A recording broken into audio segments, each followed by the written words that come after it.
ఎరుపులు కలిసినటువంటి సంపంగి పువ్వు. ఆ సంపంగి పువ్వు అంటే లలితాపరా భట్టారికా స్వరూపానికి చాలా ఇష్టం. దాంతో పూజ చేస్తారు అమ్మవారిని. అది కొంచెం ముక్కులో ఉంటుంది, ఇలా రేకులు విచ్చుకొని.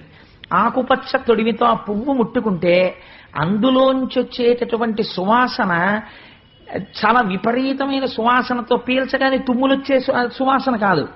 అది చాలా మందమందంగా వీస్తూ చాలా సౌరభంతో ఉంటుంది ఆ సంపంగి.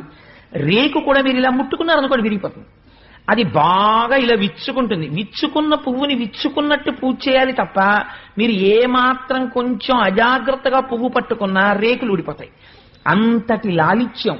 ఇప్పుడు ఈ పువ్వులలో ఉన్న లాలిత్యాన్నంతటినీ తీసి ఇటువంటి అరవిరిసిన సంపంగి పూలతో బంగారు సంపంగల దండ చేసి ఆ దండ తెచ్చి అమ్మ మెడలో వేశారట.